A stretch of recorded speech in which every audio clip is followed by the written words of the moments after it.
I'm eating a frankly pretty average sandwich in a pretty grotty service station in the middle of Flanders. And we're on our way to Holland, that way, where we're going to go to the village of Ommeren, where I think there's some Nazi treasure.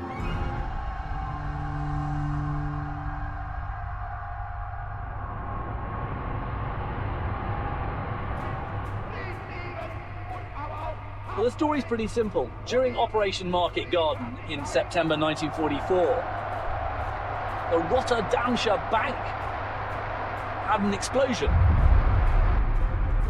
And the vault was exposed. And all these German soldiers went, hang on a minute, I'm going to grab some of the loot. And so what they apparently did was to grab watches, jewelry, gemstones, gold, put them into 4 ammunition boxes, and then hide them south of a little town in the middle of Holland called Ommeren.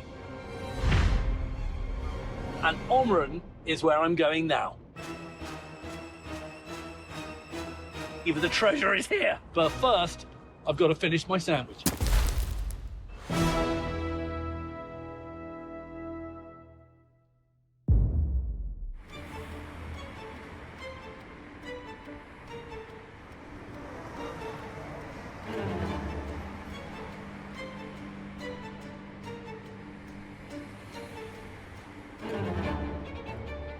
It's 7:45 in the morning, and the reason why I'm looking bleary-eyed is because I got up at 5 a.m. I'm currently underneath the English Channel on my way to Holland. Why am I going there? Because I want to find some Nazi gold.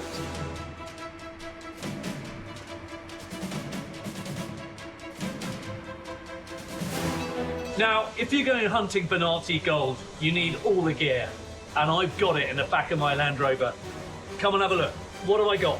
I've got spade, fork, and the pièce de résistance, the pickaxe.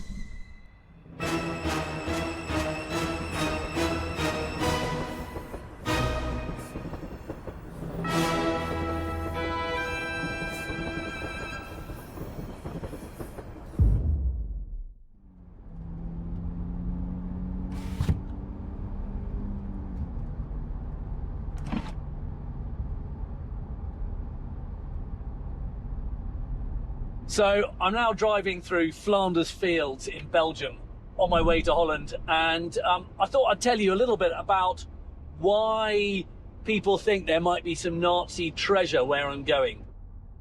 Well, the story's pretty simple. During Operation Market Garden in September 1944, when there was fierce fighting going on in Arnhem, the Rotterdamsche Bank on a big street in the middle of Arnhem kind of had an explosion. And the vault was exposed, and all these supposedly unscrupulous German soldiers went, hang on a minute, I'm going to grab some of the loot. And so what they apparently did was to grab watches, jewelry, gemstones, maybe even some gold out of the vaults, put them into 4 ammunition boxes, and then hide them in this field, on this footpath, south of a little town in the middle of Holland called Ommeren. And Ommeren is where I'm going now.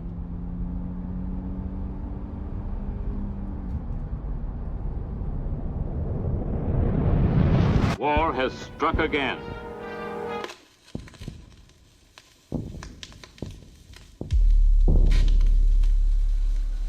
Their symbol was a black dragon. The other fellows had to have a symbol too. Germany, a swastika. In Italy, the old Roman symbol of the fasces. 14 Jahre lang haben diese Parteien die deutsche Freiheit vergewaltigt, den deutschen Menschen geknebelt und geschlagen. 2 oder 3 Monate vergangen sind, wird euer Terror beseitigt sein. So wahr wir das Präsident.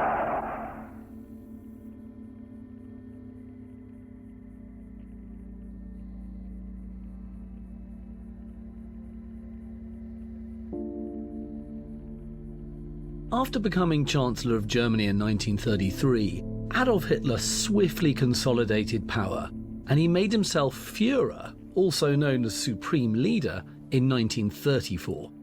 Now, he was obsessed with the idea of the superiority of a pure or Aryan German race, and Hitler believed that war was the only way to gain the necessary Lebensraum, or living space, for the German race to expand.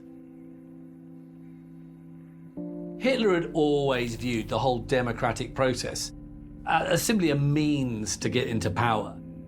When he was in power, he wants to do everything he can to destroy it. The Nazi government soon came to control every aspect of German life. Under Nazi rule, all other political parties were banned, and Germany was about to fall under the total control of a dictator. What Hitler now does is to proclaim that the Nazi Party is the only political party permitted in Germany, and all other parties and trade unions are simply disbanded. That's it, they've gone. And you have Nazi officials becoming state governors.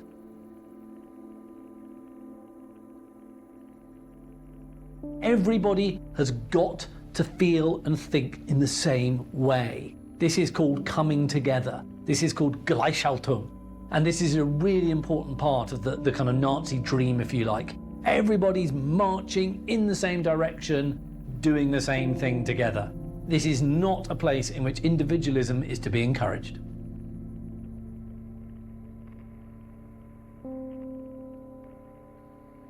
Höre Adolf Hitler!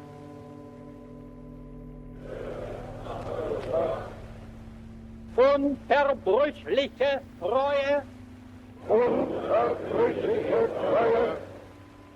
Ihm und den mir von ihm bestimmten Führern, Ihm und den wir von ihm bestimmten Führern, unbedingten Gehorsam, unbedingten Gehorsam.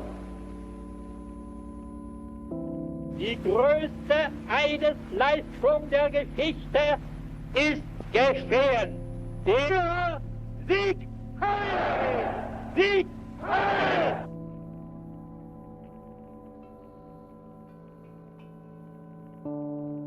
Hitler's speeches are really vitriolic, but they're very effective, and they attract regular audiences. And what he's found, he's got this gift for speaking. He is a natural demagogue.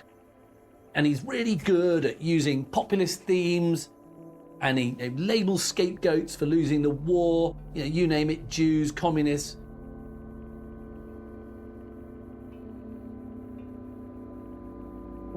And Hitler's also got this huge personal magnetism. And he's got this instinctive understanding of the psychology of crowds. And of course, like any really brilliant public speaker, he's going to use that to his advantage. It's like a conductor with an orchestra. And what historians have noted is the kind of hypnotic effect that his rhetoric has on these huge audiences. And also people notice how his eyes are so effectively used when he's talking to smaller groups.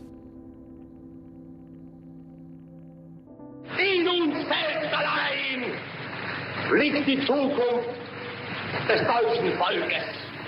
Wenn wir selbst dieses deutsche Volk emporführen durch eigene Arbeit, durch eigenen Fleiß, eigene Entschlossenheit, eigenen Trotz, eigene Beharrlichkeit, dann werden wir wieder emporsteigen, genau wie die Väter einst auch Deutschland nicht geschenkt erhielten, sondern selbst entschaffen mussten.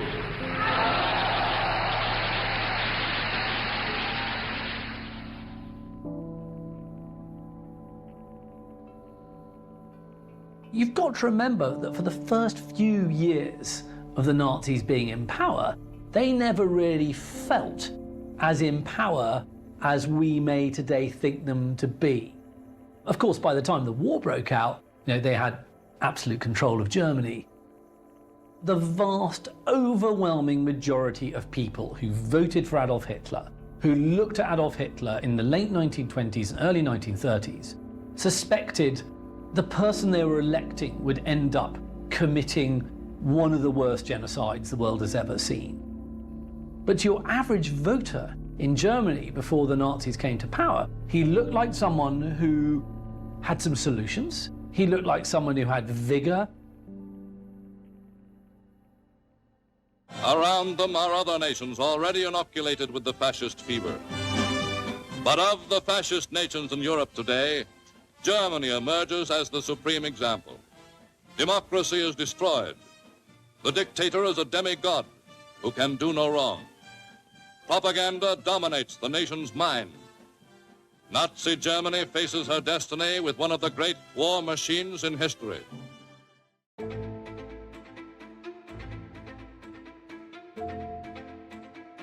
World War II proved to be the deadliest international conflict in history.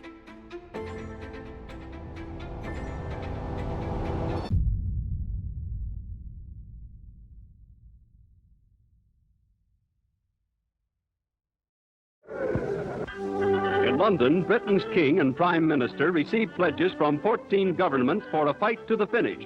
And Churchill denounces the Axis new order. It is upon this foundation that Hitler, with his tattered lackey Mussolini at his tail and Admiral Darlan frisking at his side, pretends to build out of hatred, appetite, and racial assertion a new order for Europe. We cannot yet see how deliverance will come or when it will come.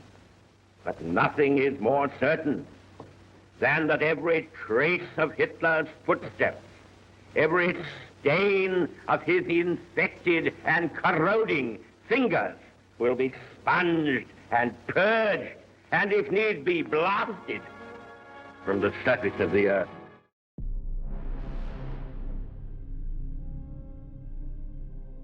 The Jews in Germany were to feel the full effects of more than something like 400 decrees and regulations that restricted all aspects of their public lives and even their private lives. You have the Nuremberg race laws being passed in 1935, and these defined Jews not by their religious belief, but by their ancestral lineage. And what these laws also do is to kind of formalize the segregation of the Jews away from the so-called Aryan population of Germany. Is basically creating the Jews as kind of internal foreigners. For the most part, a lot of Germans accepted the Nuremberg laws, partly because Nazi propaganda had successfully kind of swayed public opinion and fostered this general belief that Jews were a separate race. Completely ignoring the fact that most people who left Germany had done so to get away from things like Hitler, he sprang his pet theory that every person of German blood, no matter where he lived, belonged to the Nazi Reich. Germans are descendants of Germans, often with no more than a drop of German blood in their veins, suddenly learned that they were godlike, not subject to the laws of the land in which they live and to which they owe their allegiance, whether it be Czechoslovakia, Norway, Sweden, China, the United States, or Timbuktu. According to the Nazis, the German was a special creature who remained forever German, to the 6th and 7th generation, and must take his orders from Berlin. No one wants to kind of oppose the regime because it would mean, you were going to leave yourself open to harassment or worse still, arrest by the Gestapo. A lot of people just kept their mouths shut. Anti-Semitism was not new for Hitler. He had been very publicly expressing and harboring really anti-Semitic views ever since the Nazis had published their 25-point program way back in 1920. Hitler believed that this severe decline in living standards in Germany was a result of an economic crisis that could only really be stopped by military aggression.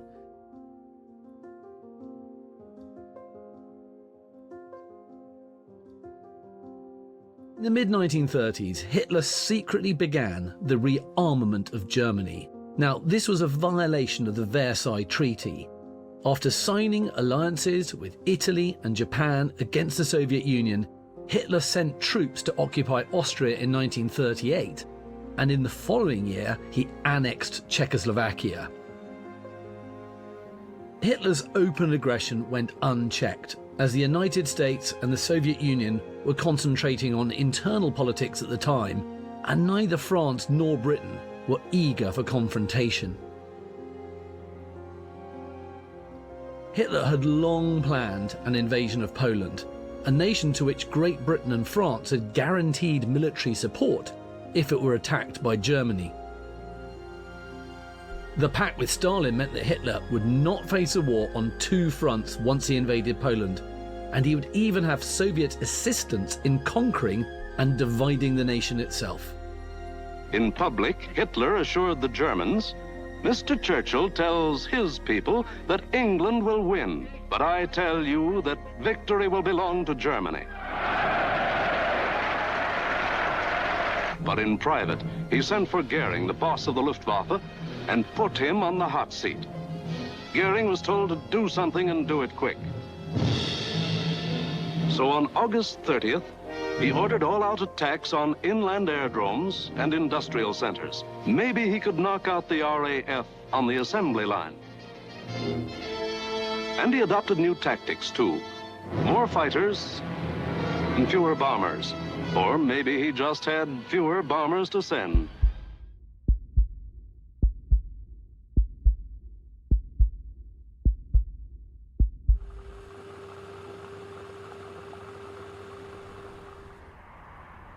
I'm eating, frankly, a pretty average sandwich in a service station in the middle of Flanders. And I'm on my way to the middle of Holland, where I think there just might be, some Nazi treasure. Now, I think I found, with an old map, more or less exactly, the spot where that treasure is hidden. But first, I've got to finish my sandwich.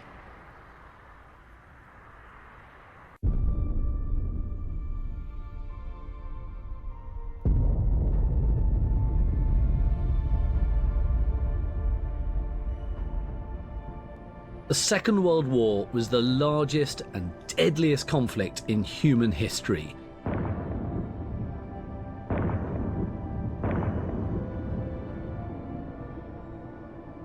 It involved more than 50 nations and was fought on land, sea, and air in nearly every part of the world. The war was caused in part by the economic crisis of the Great Depression and by political tensions left unresolved following the end of World War I. But it all really started when Nazi Germany invaded Poland in 1939. There had sprung up from the soil a hatred of the German name and a contempt for the Nazi creed. Our air power will continue to teach the German homeland that war is not all loot and triumph. World War II proved to be the deadliest international conflict in history. It took the lives of 60 to 80 million people. Civilians made up an estimated 50 to 55 million deaths during the war, while the military deaths were around 21 to 25 million. And of course, millions more were injured, including 6 million Jews who died at the hands of the Nazis during the Holocaust. Ein Friedleben und aber auch tapferes und ihr müsst friedfertig sein.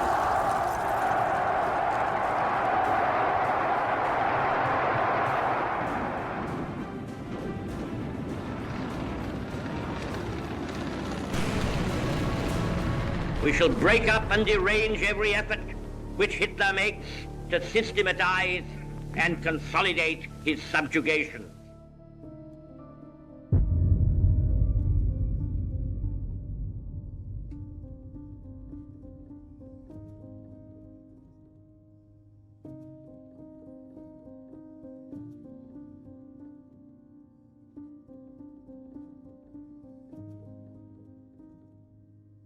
While defending Arnhem in August 1944, there was an explosion at a branch of the Rotterdamsche Bank at the Welperweg.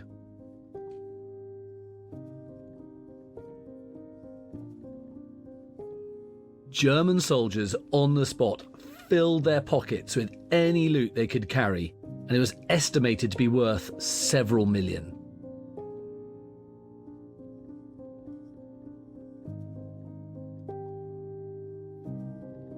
When the Nazis fled occupied Europe in the final days of the Second World War, 4 German soldiers buried the hoard of jewels and gold in the middle of nowhere in the Dutch countryside. And nearly 80 years later, the National Archives of the Netherlands released a map which supposedly showed the location of this treasure, and it even had an X to mark the spot.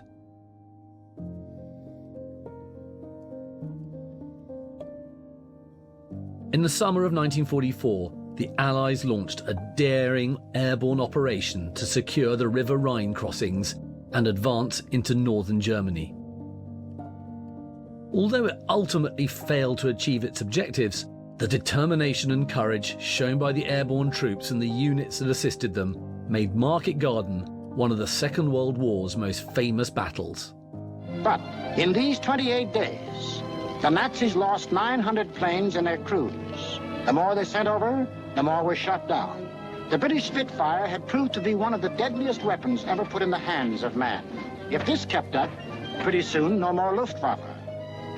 The frantic Nazis had to pull a new one. They did. On October 6th, they changed to night attacks. Maybe that way they could avoid those deadly Spitfires and Hurricanes. Maybe that way they could crush the stubborn British spirit. Never mind control of the air. Never mind Phase 1, Phase 2, Phase 3. Now to concentrate on bombing the people themselves into submission and make them cry for mercy.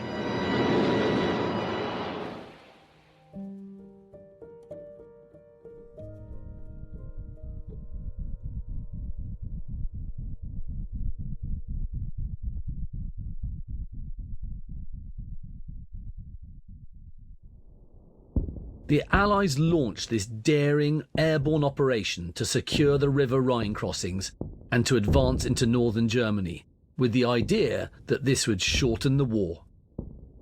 Now, the great thing when you go fighting, of course, my business, as you know, is fighting. Fighting the Germans, or anybody else, too, who wants to have a fight. The only uncertain thing now is when the war is going to end. Codenamed Operation Market Garden, this plan involved the seizure of key bridges in the Netherlands by the 101st and 82nd US Airborne Divisions, and the 1st British Airborne Division, which would land by parachute and by glider.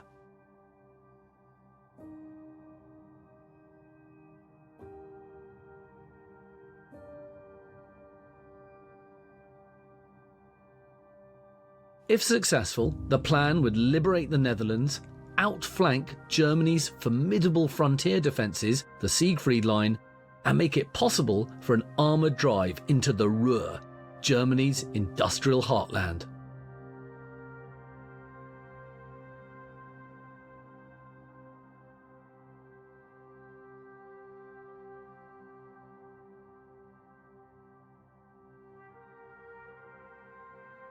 However, the plan failed, largely because of 30 Corps' inability to reach the furthest bridge at Arnhem before German forces overwhelmed the British defenders.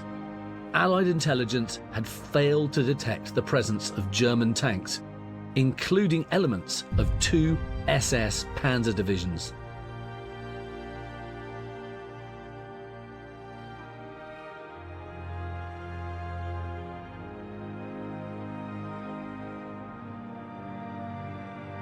Around 10,000 men from Major General Roy Urquhart's 1st British Airborne Division and the 1st Polish Independent Parachute Brigade landed at Arnhem.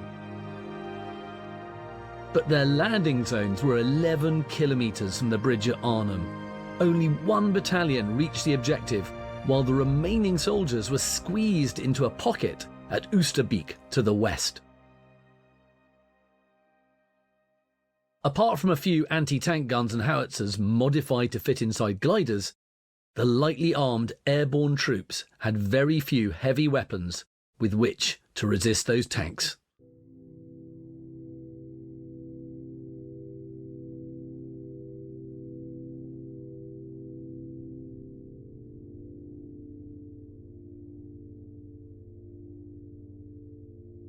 On the 24th and 25th of September, about 2,100 troops from the 1st Airborne Division were ferried back across the Rhine. Another 7,500 were either dead or made prisoners of war.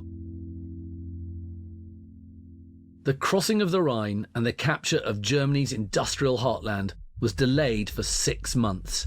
Now the Allies would have to fight their way into the Reich on a broad front, so this would not be the quick victory that was promised.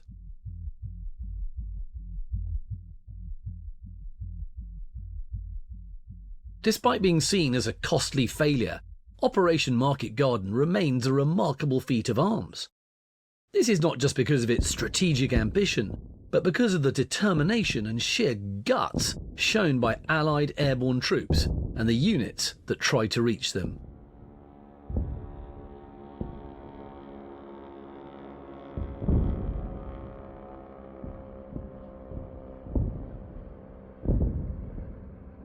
It also led to the liberation of a large part of the Netherlands at a time when many Dutch people were getting close to starvation.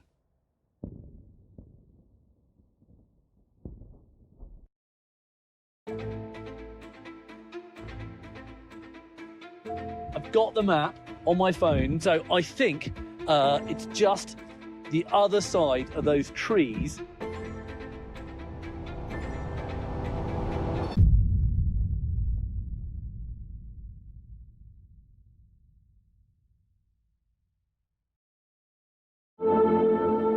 The spring of 1940 found the world waiting for news of Hitler's next move.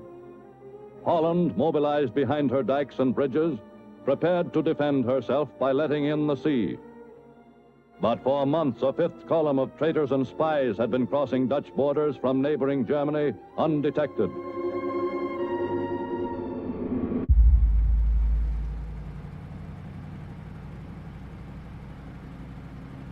Frankly, my sandwich was really pretty poor, but by about midday we were crossing over into Holland.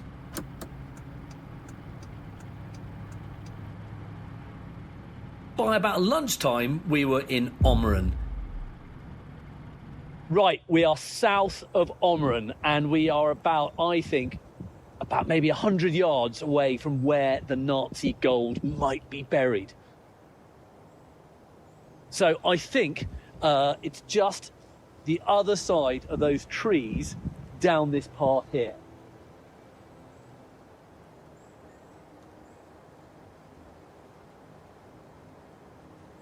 I've got the map on my phone, and what we're going to do is we're going to follow it, and hopefully we're going to be able to trespass through this plantation and find it.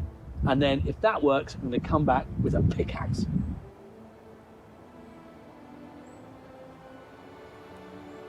We found these 3 guys already digging in the corner of some poor woman's garden.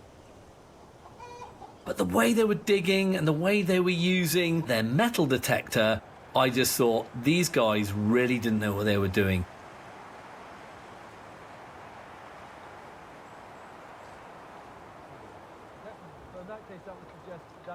I decided to go where I thought the treasure really was. And on my way there, I bumped into this guy called Jan, and we both agreed that the treasure was in the same place. So that's where we went. Yeah, and it's 1, 2, 3 poplars along. Yeah, we need to find out. So then you find the 3rd poplar. I think that this... Okay, so now we go and find the 3rd poplar. I'm quite excited now because I'm here with my new best friend, Jan. Hello, my friend. We are now fellow... We're going to share it, right? Yeah, we're going to share it, 50-50. And we've been looking at the map, and we think we are absolutely on the spot where the Nazi treasure was hidden. But we think down here would have been the 3rd poplar drawn by that German paratrooper. And we think that the treasure is buried just down inside this bank here, in this water. So the question is, do we now start digging up a Dutch river? Let's start. You're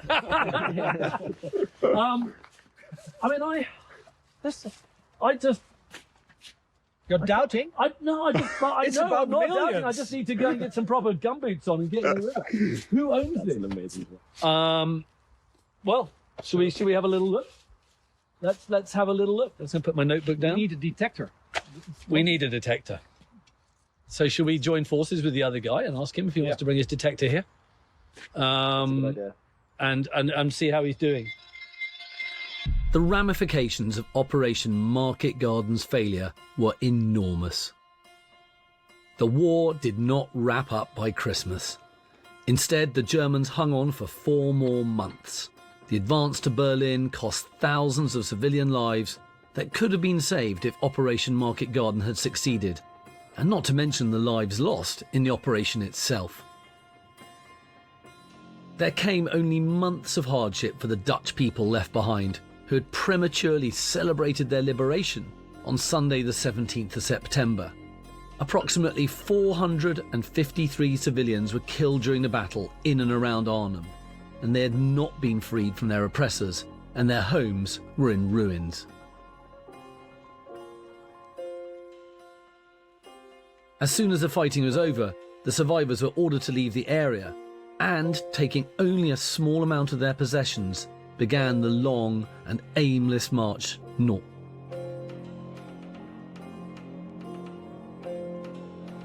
Destruction has come full circle. Barcelona is now Stuttgart. Rotterdam is avenged at Emden. Coventry is now Berlin. Hitler's henchmen, still in power, today realize that Germany is held in an unrelenting vice, from which it and they will not escape. What remained of their belongings was often looted and sent to Germany, where it was distributed amongst the bombed-out residents of the German cities. But the main attack was to come from the air, far behind the defense lines.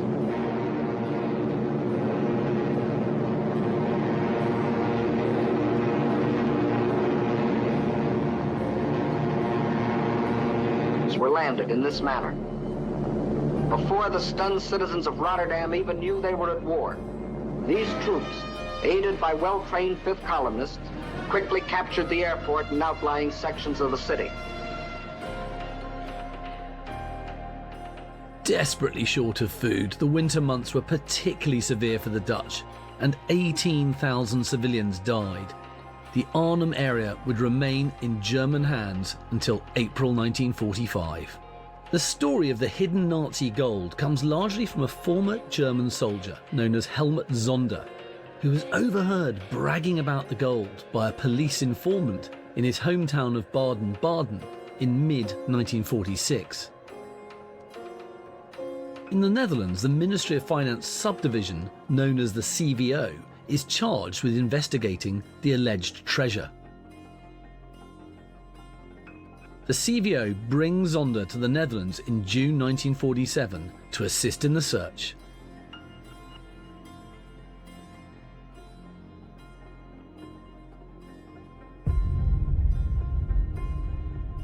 However, nothing is found apart from traces of digging by unknown third parties and other so-called treasure hunters.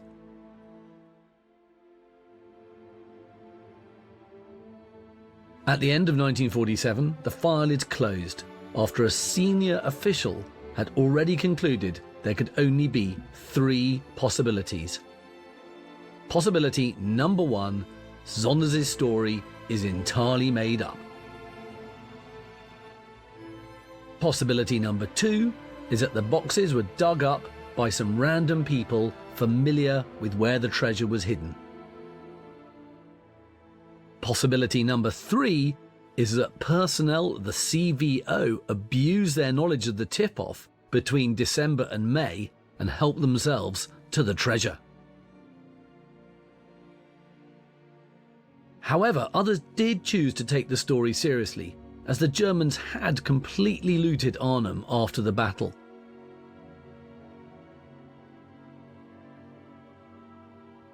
Unfortunately, the documents in the archives contain no mention of who the rightful owners might be. Most likely it was local people who had placed their items in the Arnhem Bank, wanting to protect their wealth from the Nazis. Much of the property pillaged from Jewish families in the Netherlands was stored in a bank in Amsterdam.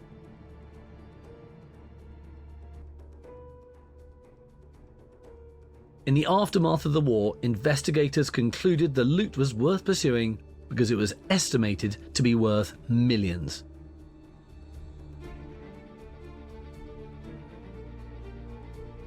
Dutch authorities believe that even if the elusive treasure trove did ever exist, it's probably long gone. Some villagers contend the case of the missing Nazi treasure is a pure fairy tale. Right, I am finally digging for Nazi treasure for the first time in my life. All my skepticism has melted away. I firmly believe the treasure is here. But what I'm realising is that in order to find this treasure, which is clearly going to be here, I'm going to need to dig up about 2 or 3 metres of bank.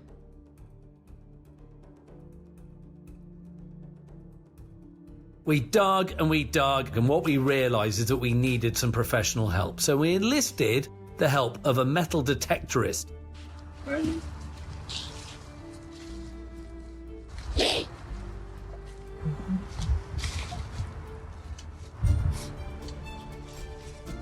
That's cool. I think deeper. I think deeper. Yeah. So we just want to go up here a little bit. If there's metal here, it could be it. Maybe a water pipe or. No. High number is copper. Copper. Okay. So an ammunition box is not copper. No.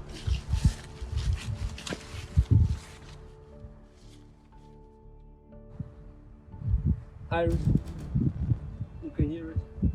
Iron. Iron. That's all iron. Yeah, but also here. So that's too big.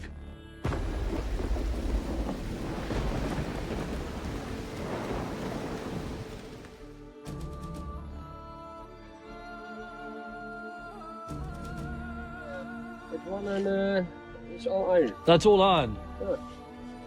And the ammunition boxes couldn't be iron, could they? Sorry. Strange. Strange? Yeah. You think that's strange? Yeah. Well, and that's an old tree root. That could be a poplar. Is that someone's garden? Yeah. So you think that's strange over there? Yeah, don't you think?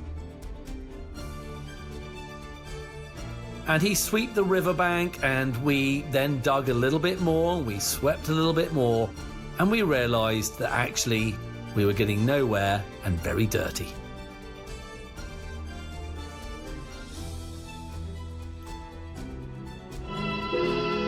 By April 25th, Berlin found itself completely surrounded by the Red Armies. The day and night artillery bombardment began. May 1st saw the Russian armor and infantry fighting its way into the heart of the city. 500,000 German soldiers and civilians battled in the streets and from the rooftops in a desperate last-ditch effort. 1945, World War II was ended. And the... Never. Little but rubble was left of the once proud capital city. 85% of its buildings had been destroyed or damaged. But the Berliners came back. They returned to rebuild, women as well as men, reclaiming the rubble. Overnight, or so it seemed, new buildings sprang up. Well, there's been lots to report. We've had, a pretty good afternoon of digging for Nazi gold, but unfortunately we've fallen foul of the authorities.